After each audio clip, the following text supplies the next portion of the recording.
Hello everybody, I am here today to talk to you about the graphic novel American Born Chinese by Gene Luen Yang. This is one of his older titles written in 2006, but it is a great introduction to his work and feelings about growing up as a Chinese American. I'm introducing him to you now because in February 2017 he will be at the Library Palooza event.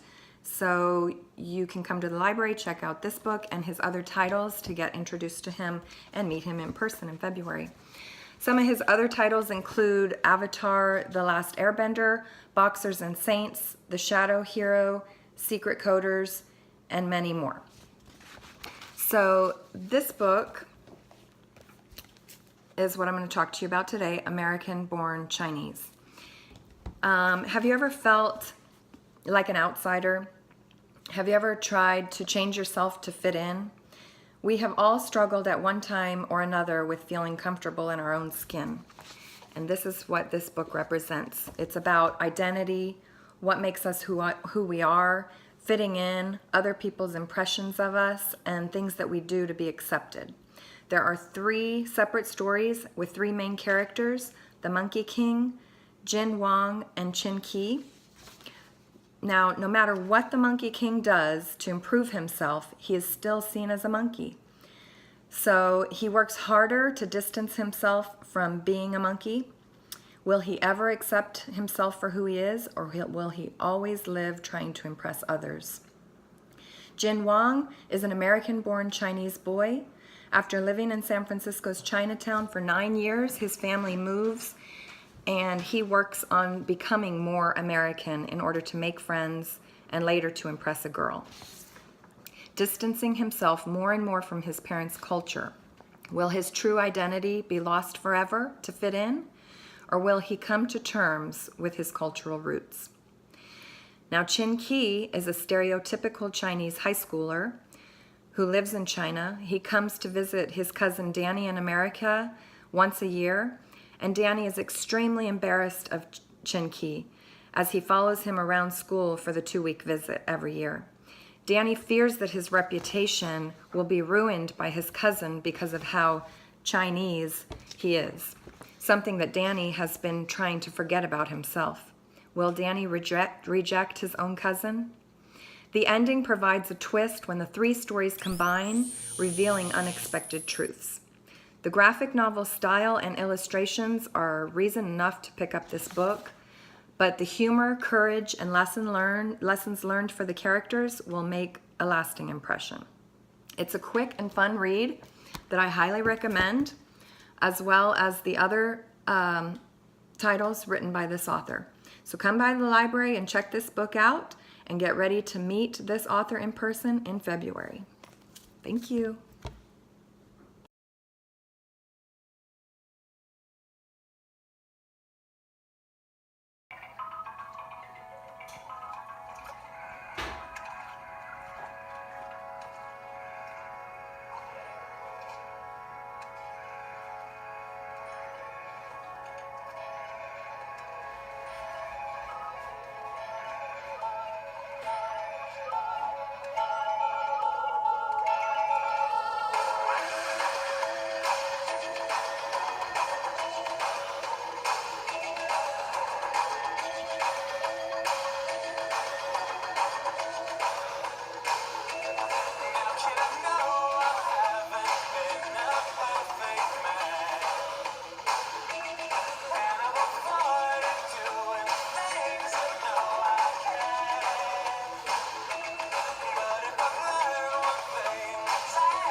Hello again, it's your librarian Laura, and I just finished reading John Green's new novel, Turtles All the Way Down.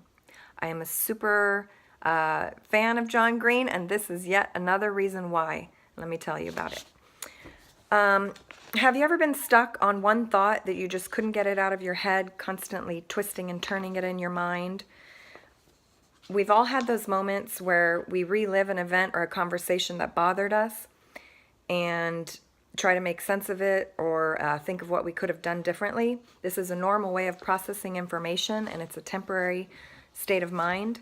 But for the main character, 16-year-old Asa, she continues to get trapped in her thinking, calling it an ever-tightening spiral. Asa suffers from extreme anxiety disorder and obsessive-compulsive disorder. She knows she has a problem, but she just can't stop the unexpected panic attacks and irrational fears that overwhelm her. She may have anxiety disorder, but she also lives a normalish life. She's a junior in high school. She does her homework. She writes papers. She makes good grades. She has a best friend named Daisy and a car named Harold. Asa may not be much of a talker, but Daisy makes up for that by doing the majority of it, trying to distract Asa when she gets lost in her thoughts. One day, Daisy tells Asa about a $100,000 reward for information leading to the discovery of the fugitive billionaire Russell Pickett. Asa met his son Davis in SAD camp when they were 10 years old, so the two of them plan to reconnect with him to try to solve the mystery. Daisy is a Star Wars fanatic and writes fan fiction. Davis likes astronomy and writes poetry, and Asa contemplates life and tries to cope with her mental illness. This is a story of love, loss, and lifelong friendship, and it brings attention to mental illness. It shows the darkness and despair of it, but also the light of hope. This book will have you laughing, crying, and being carried away in thought with Asa. Will they find the billionaire? Will they get a reward? Will Asa's anxiety get better? Read this book to find out what happens.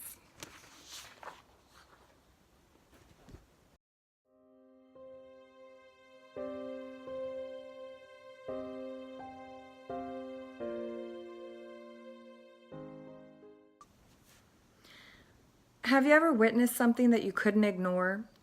Do you ever wish that you knew how to speak up for yourself and others? I just finished reading The Hate You Give, and I'm here to tell you a little bit about it.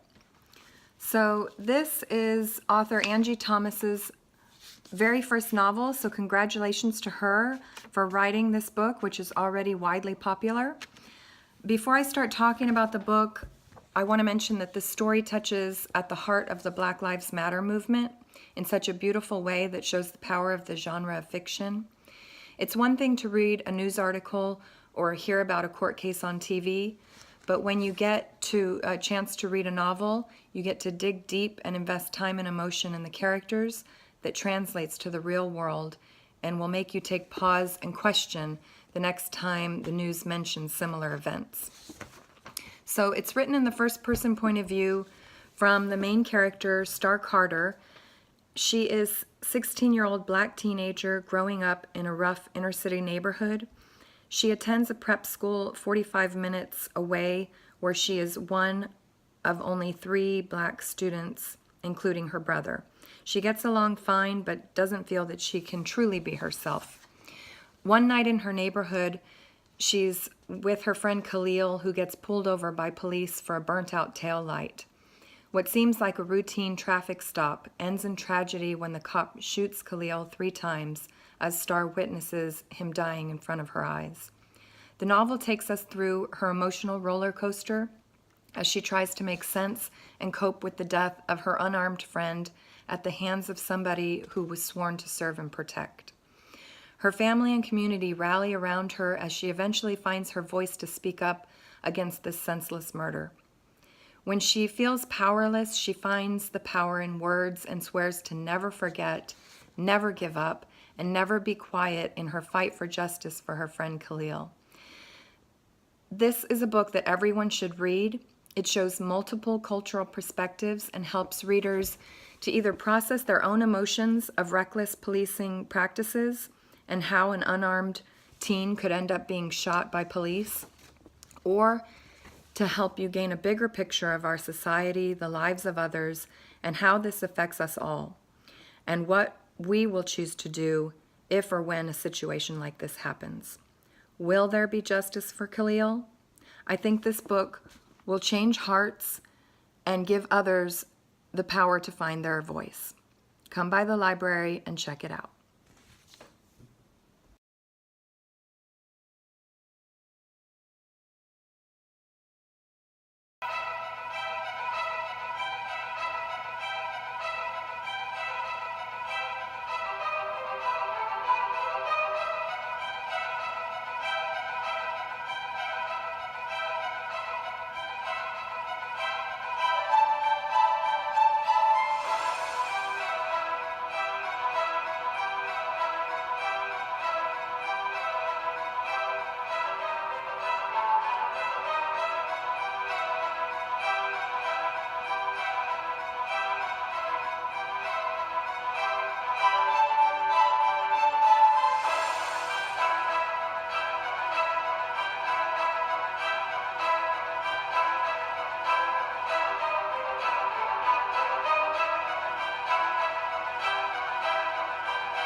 I'm going to talk to you about the nonfiction book Racial Profiling by Alison Benke. Have you ever experienced prejudice or privilege because of your race? How does it make you feel that a person's appearance can affect the way they are treated? Racial profiling is the act of targeting a person for suspicion of a crime based on the individual's race, ethnicity, religion, or national origin. It assumes a connection between trustworthiness and race. Do you think that certain races are more violent, honest, hardworking, or intelligent than others? Should someone's last name be a factor in them getting a job? Do you think some people are more likely to be pulled over, arrested, harassed, or treated with excessive force by the police? How do the history, laws, and policies of our country affect its citizens? How do you feel when you hear about hate crimes or hate groups? What would you do if you witnessed someone being harassed because of their race or religion? This book will make you question the judgments you make about others. It will give you multiple perspectives from law enforcement, court cases, and experiences citizens have had with discrimination based on their appearance. It will help you take part in conversations about race with an informed mind. Come by the library and check out this book and answer these questions for yourself.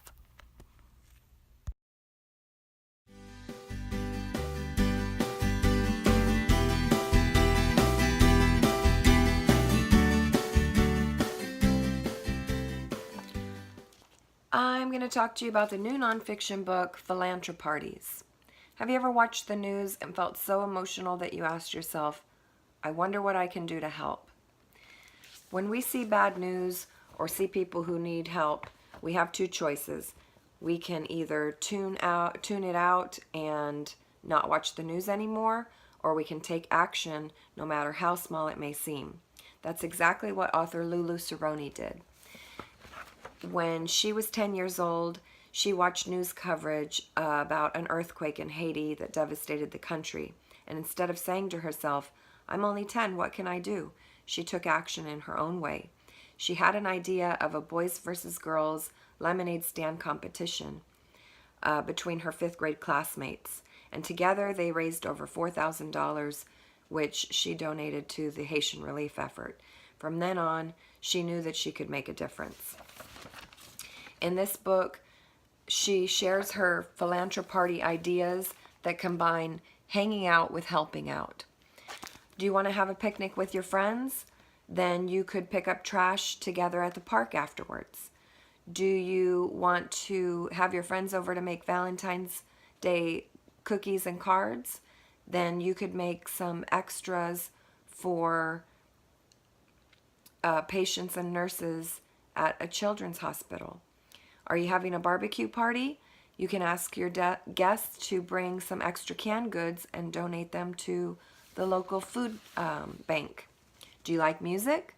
Why not throw a karaoke party where you charge a $5 entrance fee and donate the money to a local program, a local music program for kids? Are you having a Christmas party? Make it an ugly sweater contest and have your guests bring an extra sweater or blanket that you donate to a local shelter. These are just a few ideas and simple ways that you can combine hanging out with helping out. There are so many ideas in this book, and if you're like Lulu and you get emotional when you hear about other people in need, don't just watch, put your passion into action and ask yourself, what can I do to help?